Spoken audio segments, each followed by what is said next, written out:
Welcome to the Growth Minded Accountant podcast, where our experts will share best practices on running your firm in the digital age.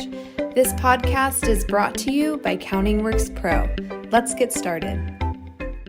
Welcome to another episode of the Growth Minded Accountant podcast. My name is Lee Reams with CountingWorks Pro and our sister company taxbuzz.com.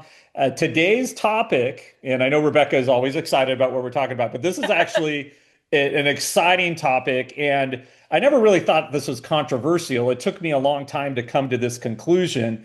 But I'm 100% after what we're seeing with the results of the marketing campaigns and some of the things we're doing for our current clients, that the topic today, the death of the funnel, why accountants need narrative ecosystems to grow in the modern age, is more important than ever. So I will start it out here. If you are a marketing person, I know not all tax and accounting firms are, the greatest salespeople. They're not totally into marketing, but if you are, you'll understand some of the terms I'm going to use here today. So the first comment is funnels are dead.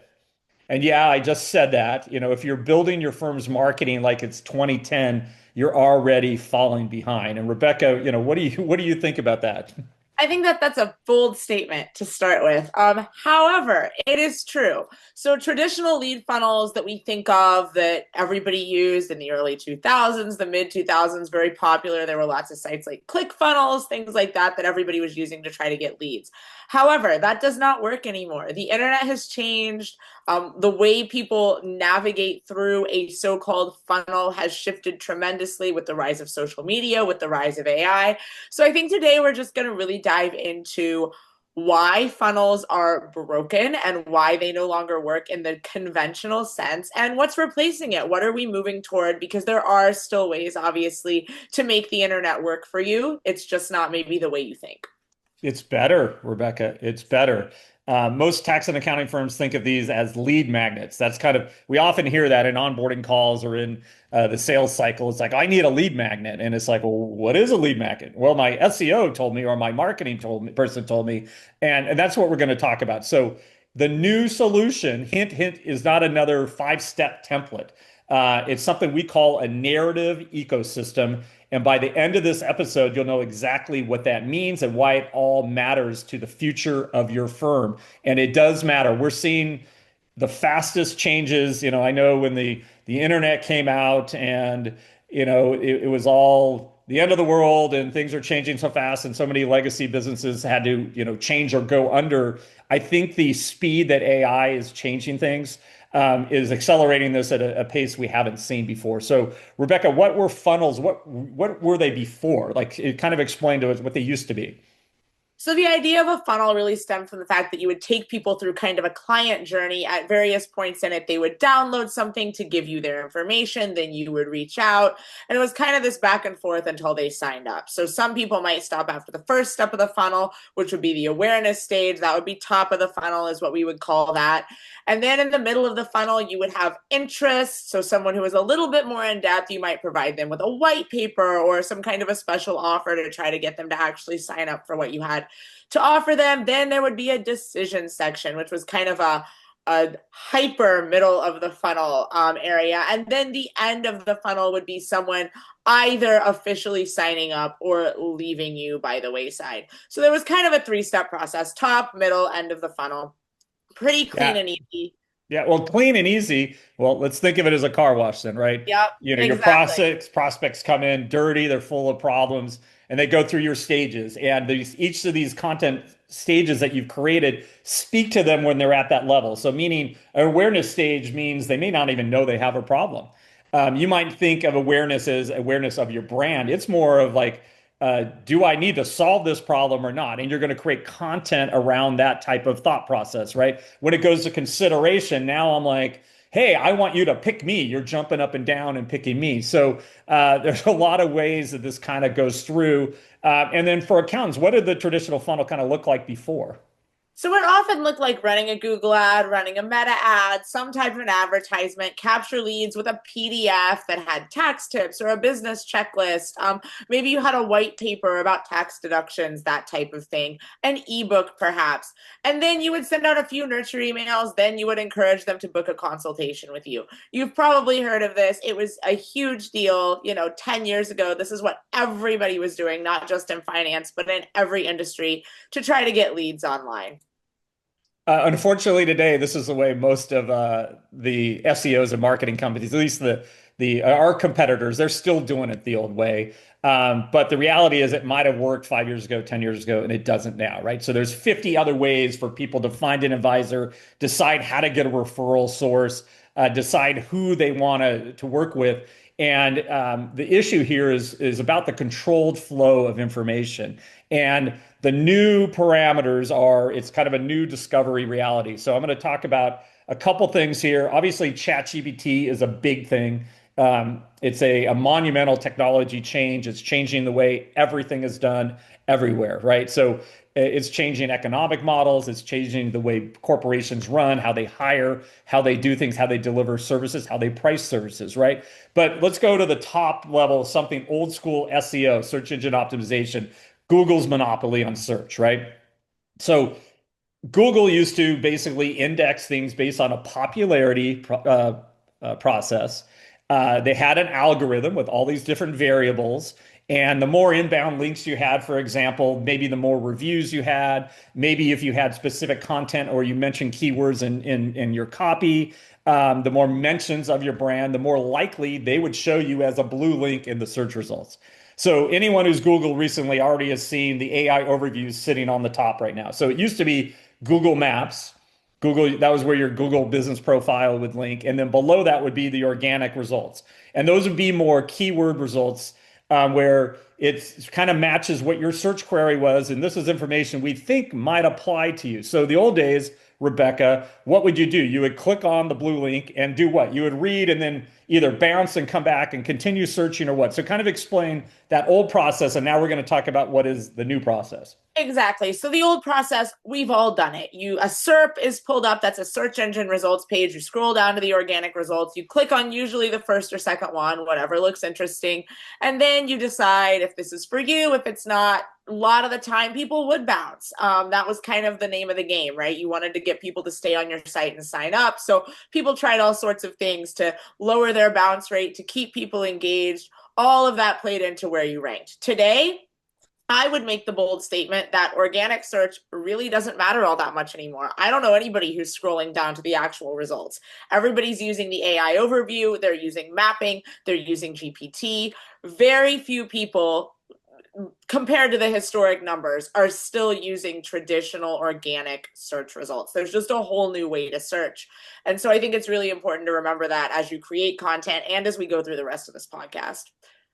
Yeah, and Google obviously knows this is happening. They started with their AI overviews where Gemini was answering at the top, and now you could click a button that would go into a full chat, type of conversation about that subject. But that takes you out of search, right? So Google has announced and is testing AI mode, and that's their new advanced AI powered search feature designed to provide comprehensive conversational answers to complex questions.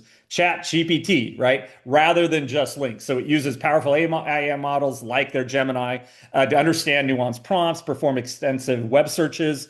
It's doing the web searches for you inside the tool, right? And then it will take that information into easy to understand summaries and citations that follow, and even with follow-up questions, okay? Now, instead of getting 10 blue links, you're getting an AI answer, often without clicking through anywhere, okay? So your funnel then never starts if your content isn't cited in this AI summary. So if you're not cited in ChatGPT, Perplexity, or now the AI mode, guess what?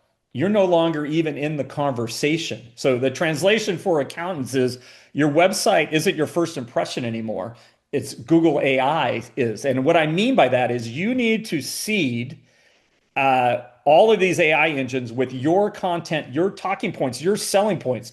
And what I think is wonderful about this is you almost can think of it as your sales force. Like, even we would Google our own brand name, or, Google your CPA firm, your EA firm's name, and say, what are the weaknesses of this firm?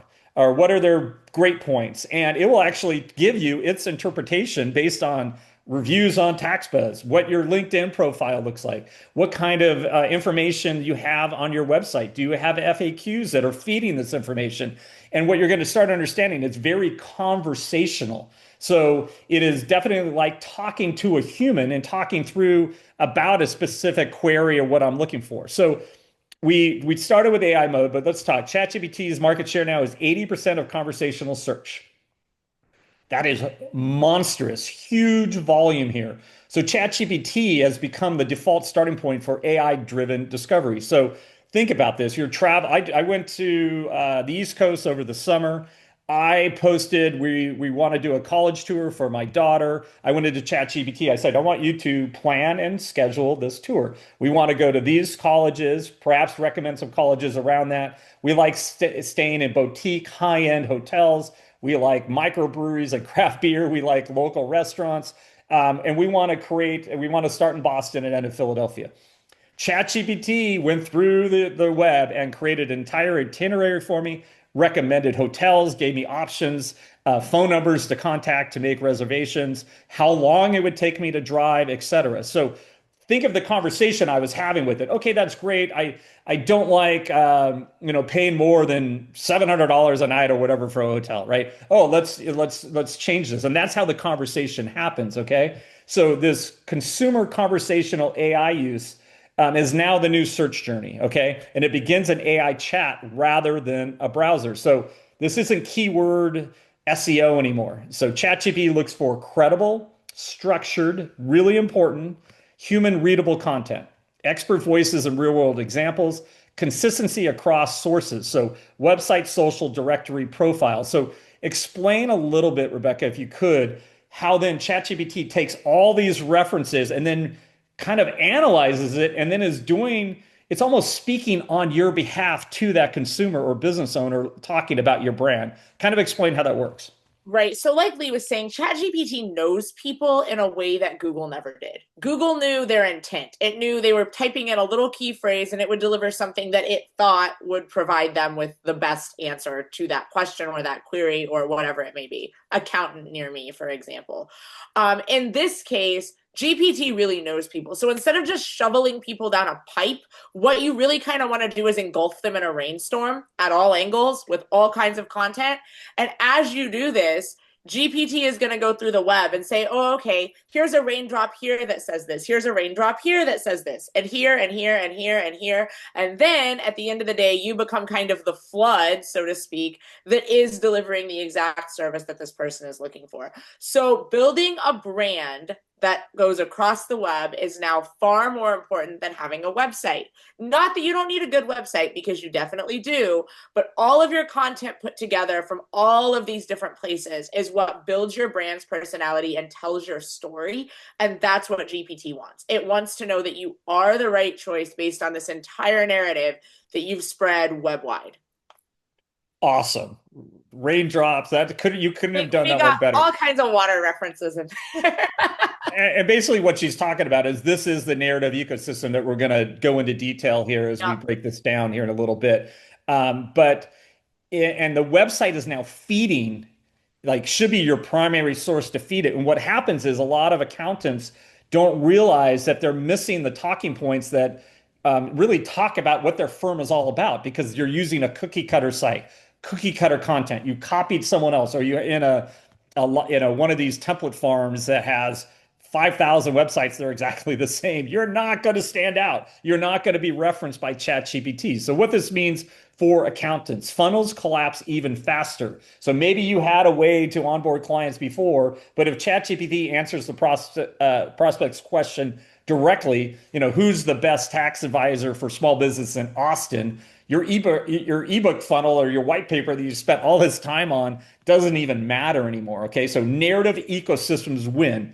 AI models don't pull in keyword stuff PDFs. They pull in content that feels natural, conversational, trustworthy, and consistent across multiple surfaces. That's the whole raindrop approach that Rebekah was talking about.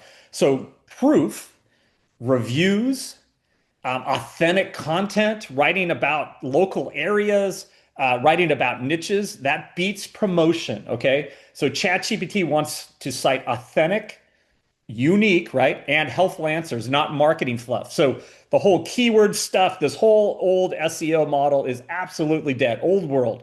You rank for small business tax tips. New world, a prospect asks ChatGPT, what should I consider when hiring a tax professional for my S Corp? Okay. So ChatGPT is going to look for someone who's written about S Corps as a CPA. They're going to access the TaxBuzz profile for reviews. And does it say also that they work with S Corps there? They'll look at your LinkedIn bios and narrative to align the answer with authority. Okay. And the more outside sources you have, the more raindrops you have, the bigger the flood. I love this. Can I use this in Yes. my own social posts? All right. So the big takeaway here is Google is changing what people see. ChatGPT is changing who people trust. Okay. Both are signaling the same thing. The funnel is dead. So what matters now is being part of that AI conversation layer where your narrative shows up as the authoritative, trusted voice. So now we're going to get into a little bit of, I think we've kind of discussed enough why funnels are broken. Do you have anything to add there, Rebekah? Or do you think we pounded the point and people don't want to hear, okay, I get it. I bought in, let's talk about I the think narrative we've kind of ecosystem. beaten the horse at this point. I do. Okay. So what is a narrative ecosystem? What replaces the traditional funnel? And that is narrative ecosystem. So Rebekah, kind of explain that a little bit. So the idea of a narrative ecosystem is what we've really just talked about, that raindrop effect. You're going to want to create a story that's going to resonate across multiple platforms, whether that's third-party sites like TaxBuzz, where you can post articles, social media, your own blog on your website, maybe getting involved with Reddit, posting YouTube videos. There's all these different places online where you as a brand can involve yourself in the conversation. And if you're posting consistent things, you have a personality for your firm that you're kind of cohesively building across all of these different raindrops, you are ultimately going to be successful because GPT, other AI systems are going to see your story. They're going to understand your story because they are intelligent. And then they're going to recommend you to people, particularly in your area, who are looking for the exact type of firm that you are. So Geo allows you effectively to draw in the right clients in a way that SEO never did. I don't know if we've defined Geo yet in this episode. That's Generative Engine Optimization. Basically the new frontier of SEO, just to put it in layman's terms. It's what we are now focusing on in my industry. We want you to be ranking in these AI systems, not just in these SERP pages that are really kind of becoming outdated.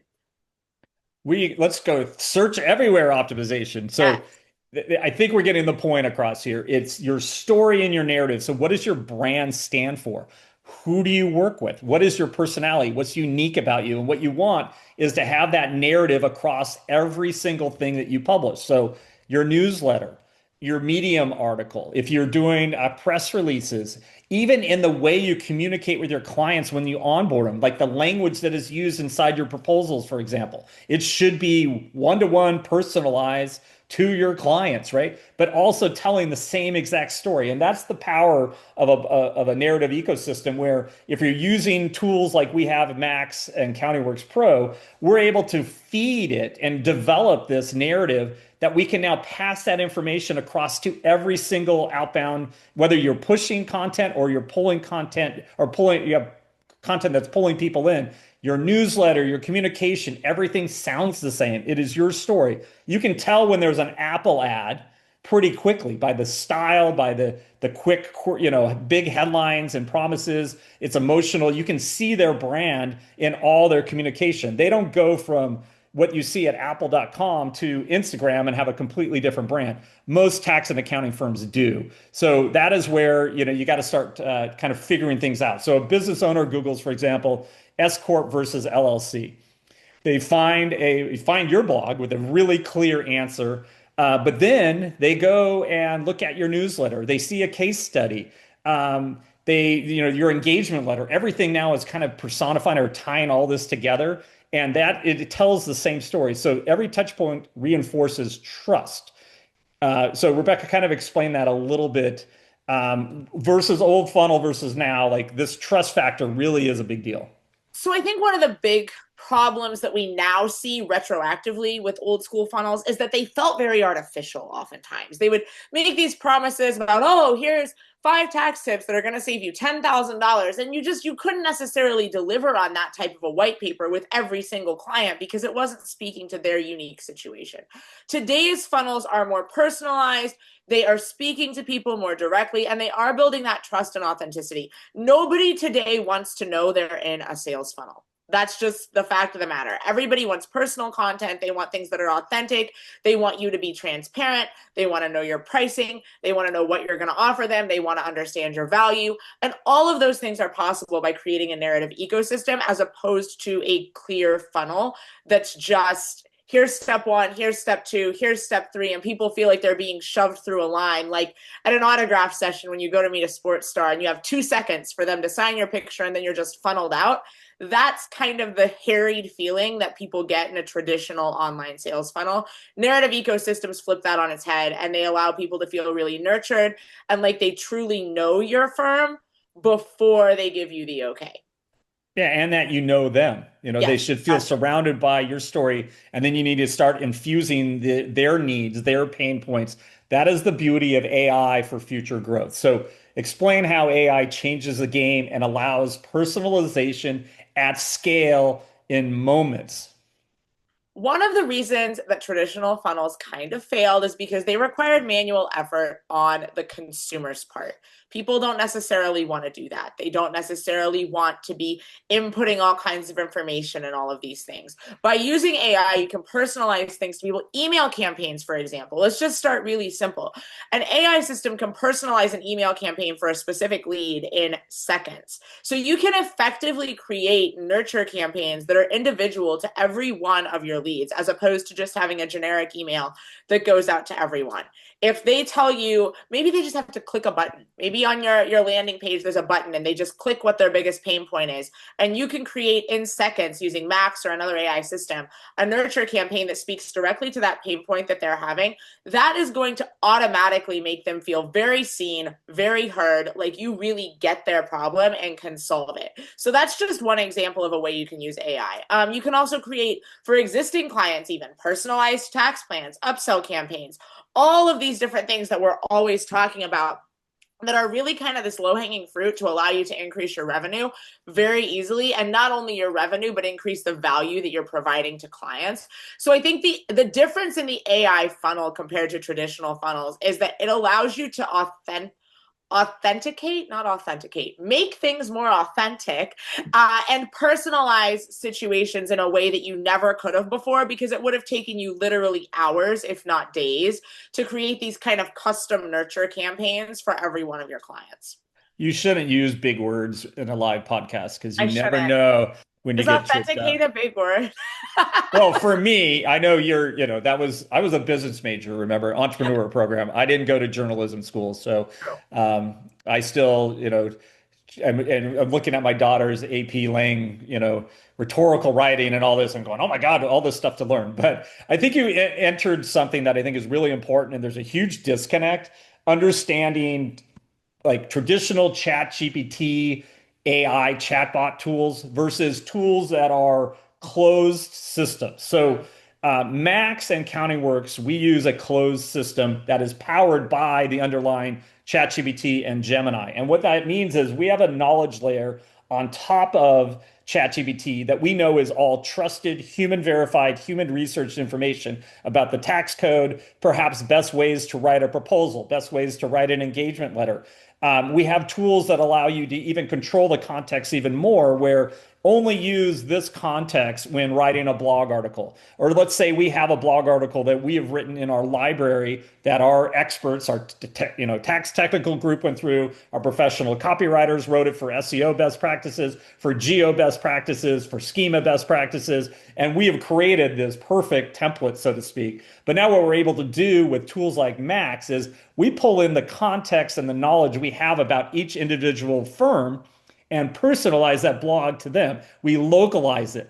Local information is key for ChatGPT and these other tools to pull it up and recognize you as the expert in San Diego versus kind of this commodity going across. So, tools like Max now, your ecosystem runs on autopilot.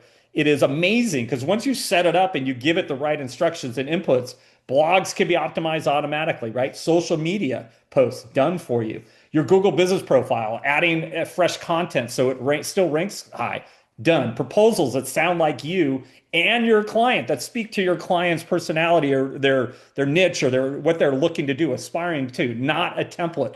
This is all done in moments, okay? Onboarding that keeps your story consistent, done for you. So it's basically like hiring an invisible labor force that scales your story across every channel. More importantly, it is a trusted layer. There's a whole different world when an AI tool just goes out to the World Wide Web and is searching for answers. Because if they pick up that Forbes article that was written by a journalist that doesn't know the tax code and then cites it, that's where you can get in trouble. Okay, so you don't want to put out information that's incorrect, but you also cannot do the cookie cutter content model anymore. You have to amplify your narrative. You have to have a homepage that is unique to you, unique photographs, unique copy. All of your content then tells the story. Let's back up before I go to kind of move this conversation along. We've talked about this and other things, but like, what is personal branding or branding for a small, tax and accounting firm? And most of our clients, by the way, 1 to 10, 1 to 15, our biggest clients, 50, 60, we have some like 70, 80, but most of this industry, they're small to medium sized businesses. So explain the importance of branding because we say big words like narrative, and they're like, what is narrative? But explain what a brand does and how it positions you as unique and a unique resource to help your EAT score and how that feeds all these engines. So the size of your brand doesn't really matter. But when you think about the big brands that do this well, you can replicate a lot of what they do on a smaller scale. So think about the Apples of the world, the Starbucks of the world, the Disneys of the world. They have very clear narratives. You know what they are. If you think of Starbucks, you immediately conjure images of kind of these very clean wood paneled shops with white coffee cups and a green logo. Immediately, everyone thinks of that if you know what Starbucks is. You want basically that same thing when people think of your brand. You want to have an aesthetic that people connect with that should appear everywhere. Your logo should appear everywhere. It should have a very immediate reaction from people. Your copy should all kind of drive home those same points. So with Disney, for example, you're going to constantly see words like magic and wonder and dream.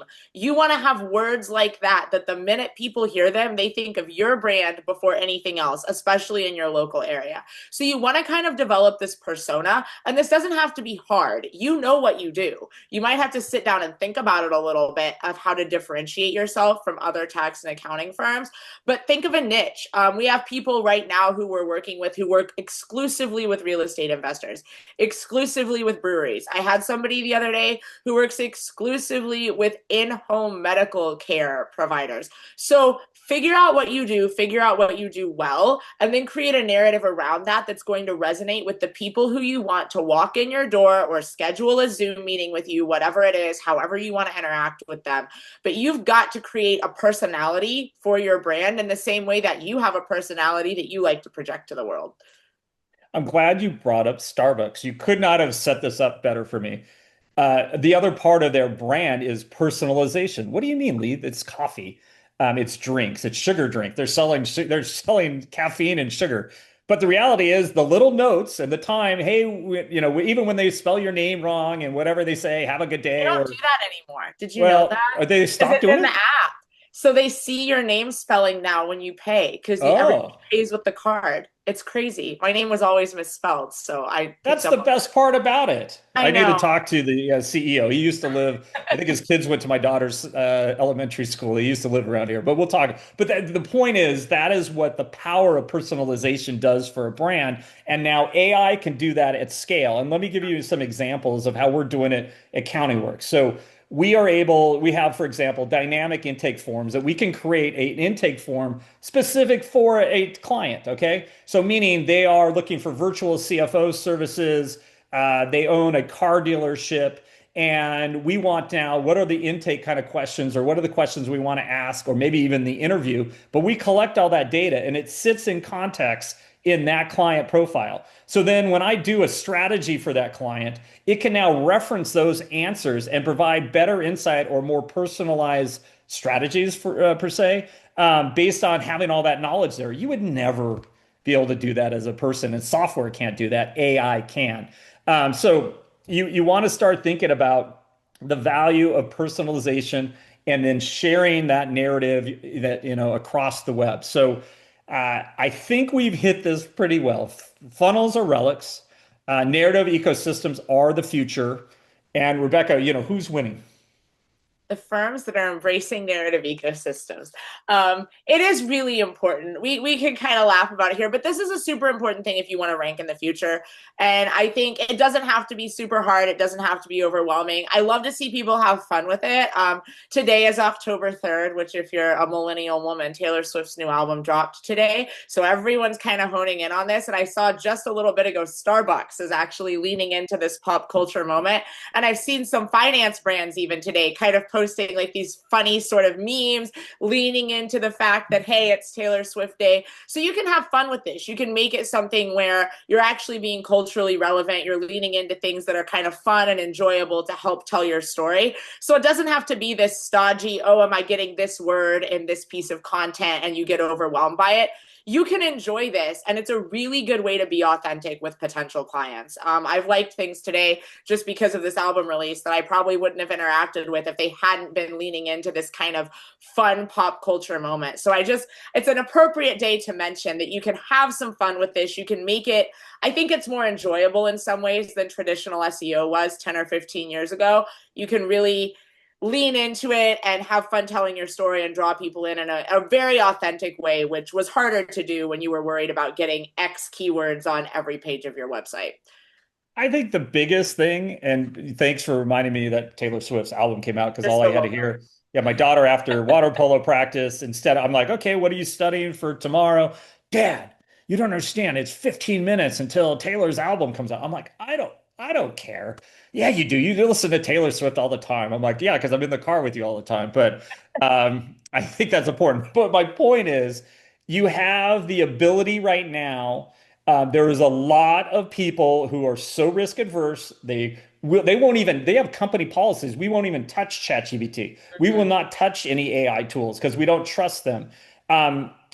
There's a reason, some of the big accounting firms are spending over $1 billion in AI. There's a reason that Lake Michigan, I think it was like 2.8 million gallons of water were needed to cool the Microsoft AI farm. And I'm like, whoa, environmentally, I'm like, okay, this is bad. But the progress is happening. We're in an arms race, obviously, with other countries to own AI technology. And I think what this does for the tax and accounting space is 95% of your customers, they're going to ignore this.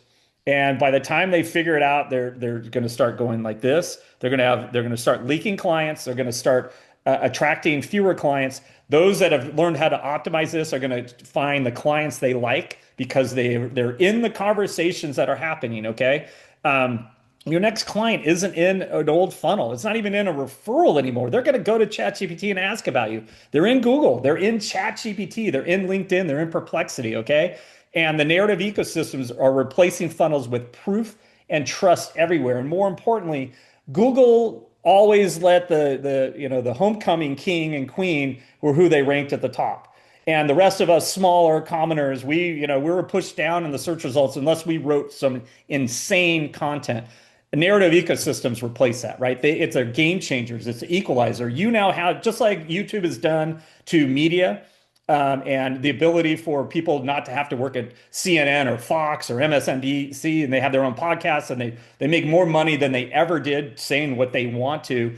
This is the same kind of thing that's happening here if your firm starts pivoting and getting your personality out there and really utilizing these tools. So you've given it away, Rebekah. We did this podcast early. This is my second one of the week. I really like this subject. I hope there's been a lot of value. Obviously, at CountingWorks Pro, we're all in on custom narratives. We say cookie cutter is dead. We truly, honestly believe that. And more importantly, we're seeing it with every new client that trusts us, puts out that custom narrative, gets that narrative ecosystem going, and starts showing up in these ChatGPT conversations. These are more qualified leads. These are people that you're going to want to work with, and I think you're going to have a much better experience with your firm. So the Growth Minded Accountant podcast, this is for next week, but we're going to put it out early. We have a blog article that goes with this. If you want to see more details, perhaps more examples, it will be on our blog next week at CountingWorksPro.com. Rebekah is going to be out on a nice vacation, so I have a couple maybe solo guests, or I have some people that we're trying to get in as guests to talk about some new subjects. So again, thank you for being a listener of the Growth Minded Accountant podcast. Hopefully you had some value. Please, this one you can share with everybody. I think this is a really valuable one for your colleagues. I hope I have communicated what has changed, why it's different. Even huge firms like HubSpot, Salesforce, they all see it. HubSpot even admitted, our old ways, the way we've been selling all you consultants how to market is dead. I mean, they finally came to the conclusion, and then they've learned how to play the game with FAQs and feeding the narrative ecosystem as well. So this is not going backwards. It's only going forward. So hopefully we can work with the best of the best. So if you're interested in doing your own narrative and doing it at a low cost, not at an agency level $30,000, $50,000 investment, please reach out to us at CountingWorksPro.com. We'd love to hear from you and talk about how we can help your firm navigate the AI future. Thank you.